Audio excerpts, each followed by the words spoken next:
Marian Rivera, tinarayan at pinaiyak si Ivana Alawi.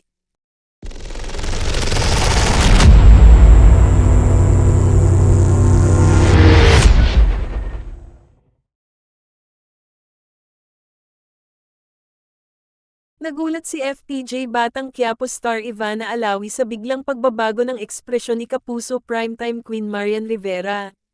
Sa isang bahagi kasi ng latest vlog ni Ivana nitong Miyerkules ika-27 ng Disyembre, tinanong sila ng kapatid niyang si Mona Alawi kung may chance daw ba silang magkasama sa isang teleserye o movie project.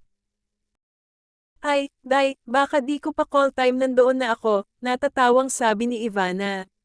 Ba't late ka kanina? Tanong naman ni Marian. Bigla namang natigilan si Ivana sa tanong na iyon ng primetime queen at nahihiyang ngumiti. Alam mo bang ayaw na ayaw ko ng late? Kanina sabi ko kay Paulo, ano na? Bakit ang tagal? Bakit ka late? Saad ni Marian sa seryosong tono. Ayaw ko na ngang gawin to, Ayan, pinaalala mo. Nako, hate ko pa naman yan, dagdag pa niya. Si ni Ivana, hindi po, next time po maaga ako. Wala nang next time. Last mo na to, sabi pa ni Marian. Pinagsabihan tuloy siya ni Marian na hindi raw magandang attitude ng isang artista ang pagiging late.